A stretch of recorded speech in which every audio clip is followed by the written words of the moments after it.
Hey, it's John Lee Dumas of EO Fire, and it's the Entrepreneurial You, the show for dedicated and passionate Caribbean entrepreneurs seeking daily inspiration, brought to you by author, speaker, and award-winning entrepreneur Heneka Watkis-Porter. You must be prepared to ignite.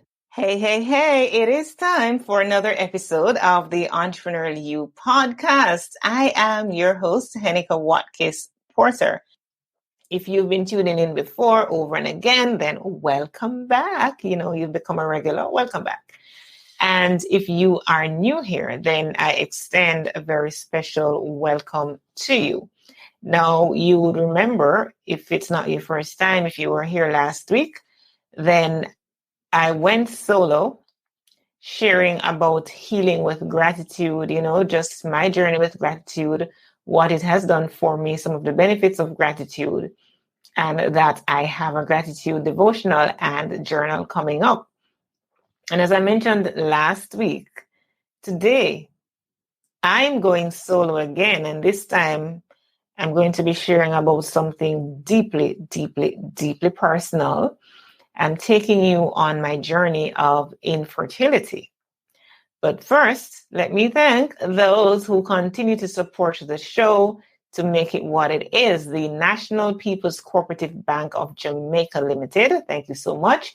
Profit Jumpstarter, the Jamaica Stock Exchange, whose podcast, the Jamaica Stock Exchange and You, is hosted and produced by me.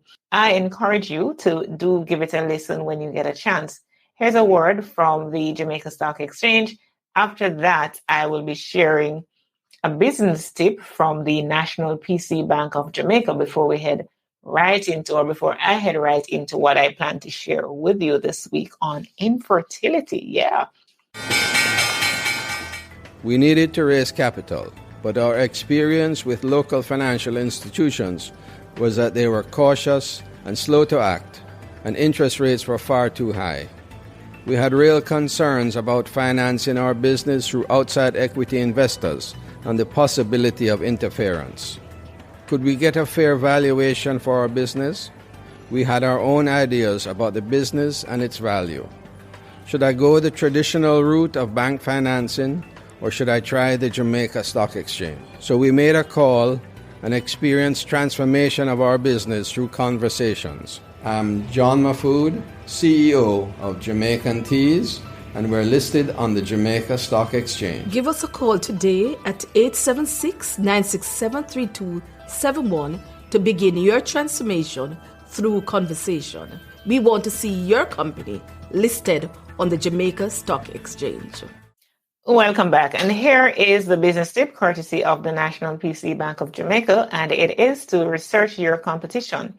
You need to analyze your competition. You can't be afraid to study and learn from these competitors. Do your research. You may find that there may be products and services you can offer your clients or customers that your competitors do not or simply cannot. All right. As I mentioned earlier, I am sharing this week on something, a very personal matter, because I do believe that as an entrepreneur, there are several parts of me that make up this whole person, right? And whereas it may not be a direct entrepreneurship conversation topic, whatever, it is something that over time would have had some impact on who I am as an individual. And so I believe in just sharing, being vulnerable with you and sharing as you get to know who I am. Not just the entrepreneur, not just the coach, the author, the podcaster, the speaker, but a whole person who has different sides and is affected and impacted by various issues of life and my approach to them and how they've helped me to build character, making me the strong woman that I am today. It's not because I haven't gone through a lot. It is, in fact, because I've gone through several different things in my lifetime that would have accounted for me being the person I am today. And I am grateful. I'm just grateful for, who I am and who I am becoming.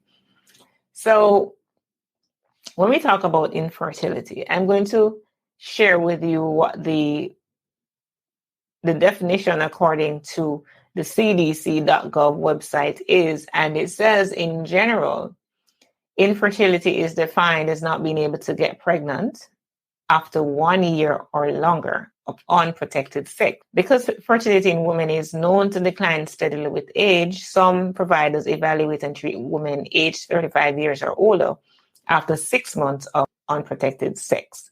Women with infertility should consider making an appointment with a reproductive endocrinologist, and that's a doctor who specializes in managing fertility. So many years ago, I started just having a mild secretion from my breasts, right, of milk. And I'm like, but I've never been pregnant. I'm not pregnant.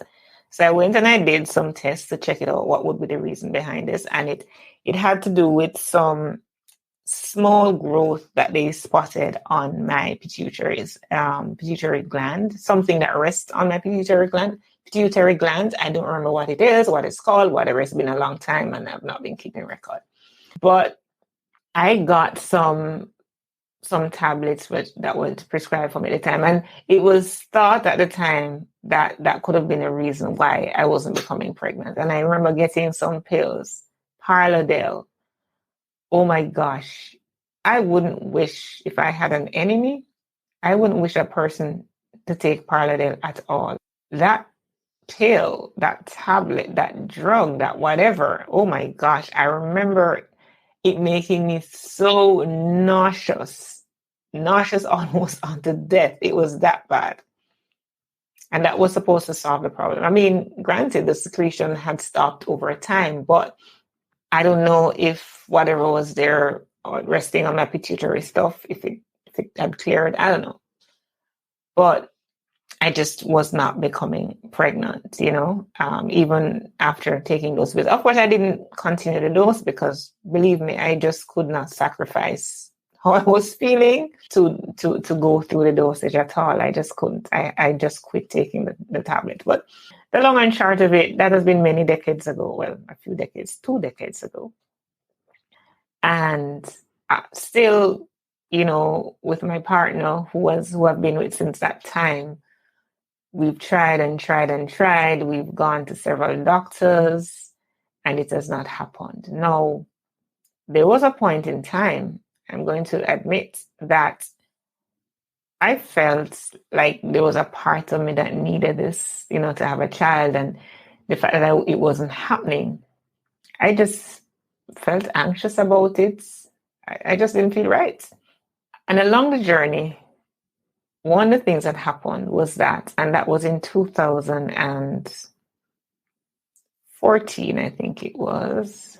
Yes, in 2014, I went on a journey, my husband and myself, we went on a journey of going through IVF, in vitro fertilization. Now, that process is super, super, super painful.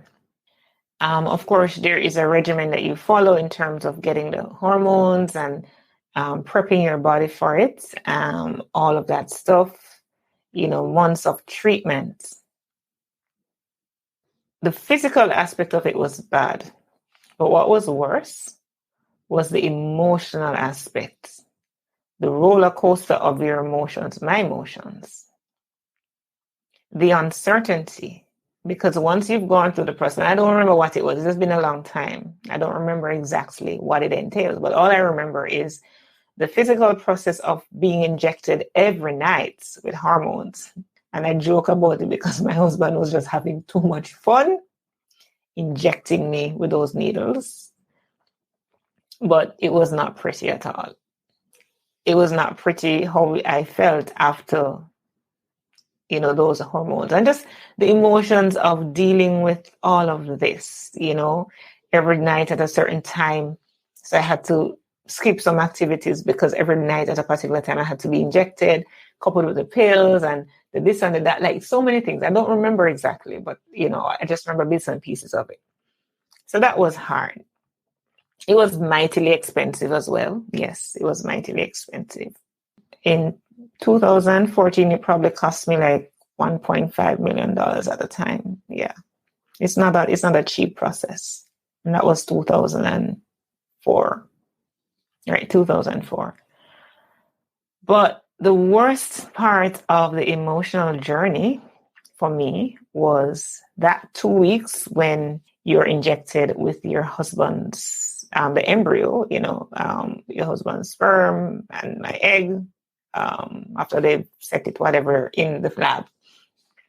And then to inject me with it, to insert it, rather. That physical process, again, is just like, it's so invasive. And backtrack to even the process of leading up to that. So invasive. Your gynecologist, and it's just invasive. Deeply, oh God, just thinking about it now makes me want to.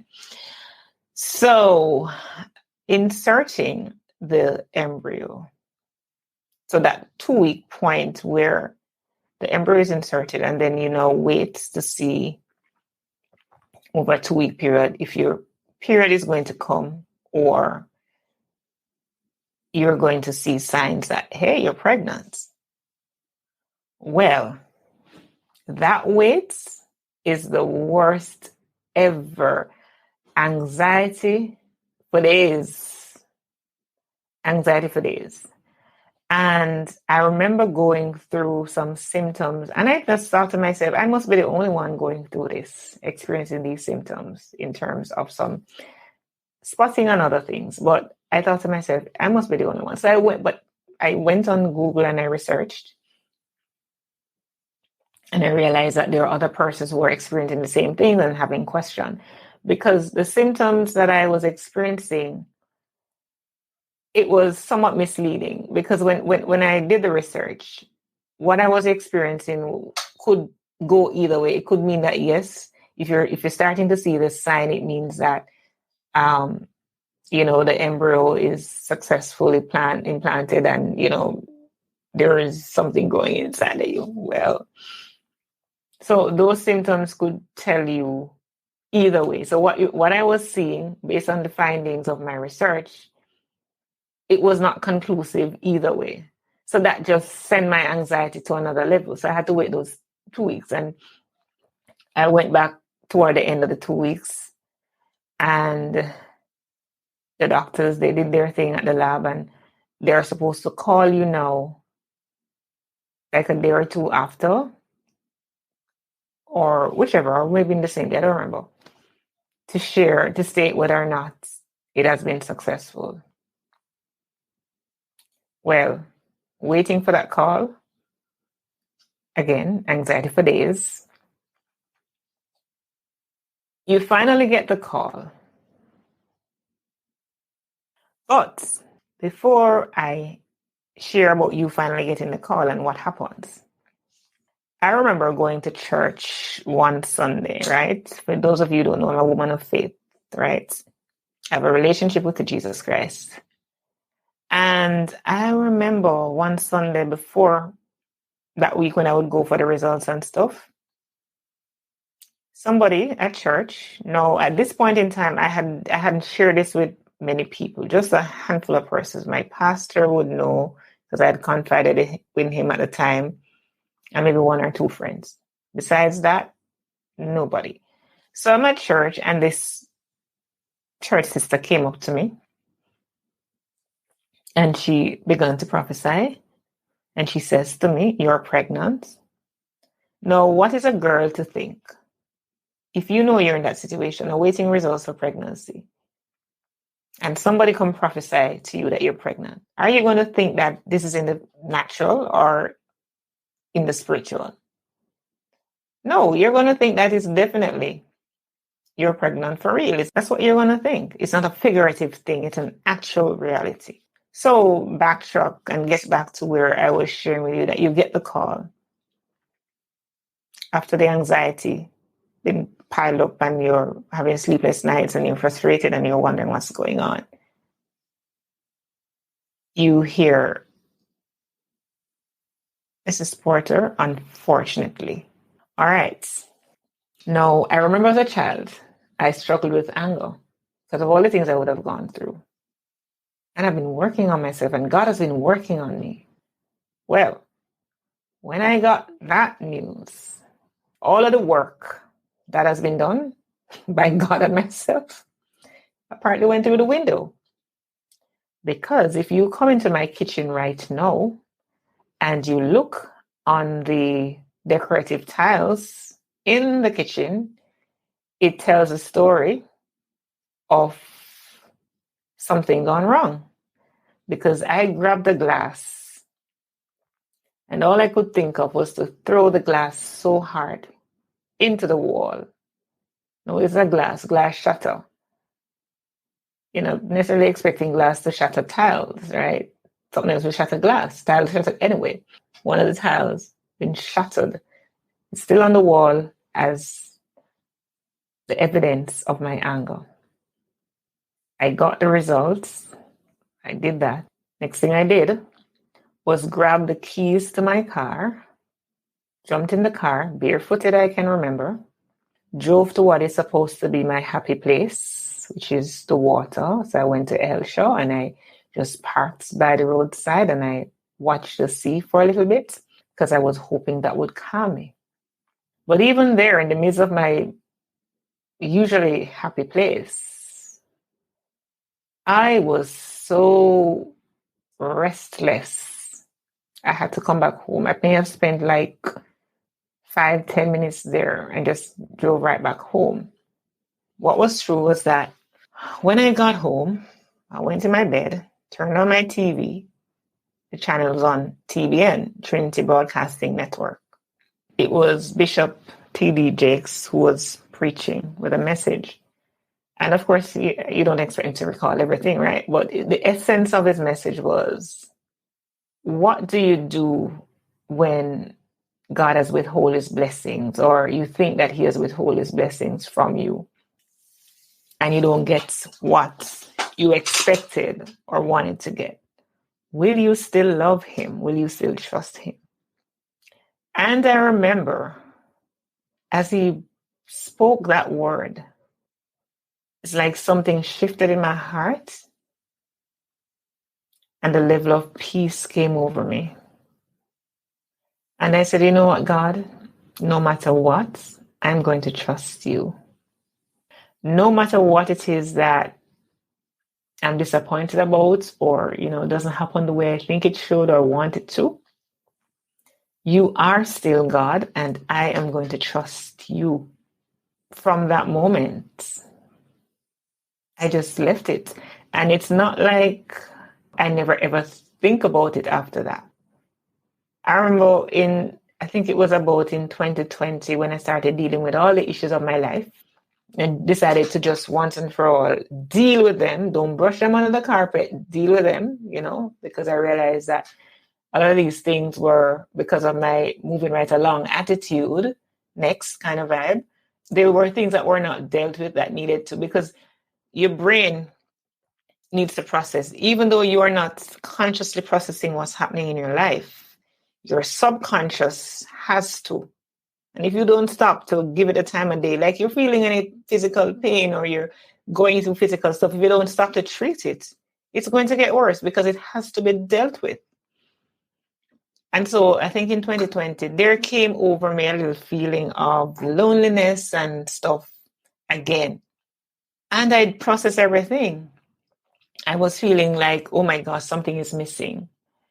But the most beautiful thing along my journey of from then to now, my nieces and nephews have come into my life because of family challenges and whatever over time. I didn't really have a close bond with them, many of them from the very early stage. So, for example, I met my now 2-year-old niece when she was 6 months old. Others were 2 and 5 and stuff, and just different ages. And I didn't spend a lot of time with them, except for the 6-month-old when they were smaller. So I would have missed an opportunity to connect with them and bond with them from that early age. But then there was also a part of me too that just thought, okay, I'm an entrepreneur. I'm going about my business. I'm going after my goals. I don't need anything else, So there was that part of me as well. But it wasn't until late 2020 that I really connected, with especially the children in my life. And my gosh, the joy that they bring to my life right now, It is amazing. I particularly have the strongest of bonds with my 2-year-old niece. Like, everybody thinks she's my baby. I think she's my baby. Even her mother and her father, they think she's my baby. I give you a little joke. So recently I brought them all to the country to St. Mary. My little niece, a 2-year-old, she was just being bathed and stuff and fed and everything by her grandma.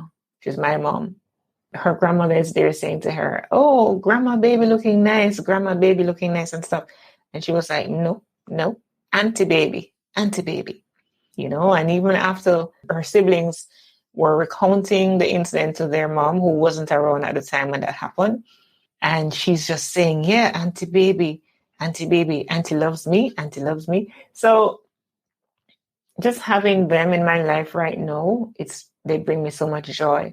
And the truth is, and they need me. Like, they need me as much as I need them, So honestly, right now, I am 100% happy with not having children of my own. Because when I put it all together, the young people that I've had the opportunity to impact, and the fact that I've had this, I have my nieces and nephews in my life, and the fact that this particular baby, the 2-year-old, the relationship that we have, the connection, the strong bond, I feel like she's my baby. I just remember one day looking back to her mom. We were in the country with her mom and, the kids and stuff. This is like before she turned 2. She was 1 and something. And her mom had gone to church and I was at home. I spent a long time and she was still being breastfed. I'm there with her the entire day and she's missing her mom's breast. And, the little girl just went into my bosom and was trying to take up my breast. I'm like, no, I'm not your mommy that way. And she's as if she knew what she was doing because she was smiling the whole time. And so the joy I get from having her in my life and just other children, like, I feel so fulfilled. And the fact that I have all of these other things that I'm doing, I really do feel fulfilled. So I don't feel like there's any lack. I don't have any desire right now anymore to have a child of my own. I feel fulfilled and I'm happy. There are persons that are still trying to have children, can't have children, and it's making them uncomfortable, particularly because of how society views women without children, because, women should multiply and replenish the earth and stuff. But guess what? A lot of us see that multiplication only as having children. It's about leaving a legacy. It's about replicating and multiplying yourself through what you're passing on to the next generation. So it's not just about being able to have children. It's about creating impact. And I wish many of us would see that, right? So what's your legacy? How are you impacting other people? I'm grateful for the impact I'm having and the way that other persons have allowed me to impact their lives and how I'm impacting lives and, through coaching and through mentorship and stuff. I'm really feeling fulfilled right now. And I'm not feeling like I'm any less of a person because I don't have a child. If you can't have children, don't let it impact you as an entrepreneur. If you can't have children, there are many options. Look for the young ones in your family. Look for opportunities to adopt or foster a child or something. There are so many children in this world who really need the love of somebody who will embrace them and appreciate and accept them, right? There are many of such children that are needing these, emotions and persons to be there for them. So look out for somebody, that has been my journey of it. I hope I am able to inspire somebody and don't get turned off because it's not a topic that's directly related to entrepreneurship, but it affects us as entrepreneurs. There are women doing it all and expected to do it all, and you're expected to be mothers and you're expected, the expectation of women is just so high, right? And sometimes, carrying the weight of that can affect how you perform as an entrepreneur, how you perform as a business owner, business leader, corporate executive, just anybody, the things that we go through. We are a sum total of our experiences and the challenges that life throws at us, because life is like that. It's going to throw us its challenges. It's going to also reward us. So continue to be grateful. I'm not going to make this into a longer episode than it already is. And maybe even plan to say this long, just to share briefly. But I do trust that this has inspired you. If it has, certainly, sure, give me some feedback. What has been your experience, right? I'd love to hear from you. I want to share a podcast review, which I never did in the middle of it. And this comes from Seattle Guy 101 out of the USA. He says, great podcast. I like your encouraging spirit. Great interview with JLD. Thank you so much, Seattle Guy 101. I appreciate that. Yeah. And it's now time for today's money tip, brought to you by Profit Jumpstarter. And the tip is learn from great investors. Education is key in sharpening your investment strategy. The best way to gain knowledge in an area you want to be successful in is to learn from someone who is an expert in that area. Do your research on some outstanding investors such as Graham, Fisher, Buffett, Templeton, and Lynch, and how they made their fortunes. Each one has dramatically exceeded market performance. Learn and understand their innovative ways to analyze and pick up securities. Learn from great experts. Thank you, Profit Jumpstarter. Because we're all about balance here. We have to take care of our money. We have to make sure that we have our business tip, and we have to get the inspiration in. Thank you again for tuning to another episode of the Entrepreneurial You podcast. Send me your feedback at Heneka Watkis-Porter at gmail.com or on social media at Heneka Watkis-Porter. Remember to follow this podcast on your favorite podcast app or connect with me for all things podcasting at HenekaWatkis-Porter.com. I end with according to the scriptures. I thank my God every time I remember you. Philippians 1 verse 3. Walk good.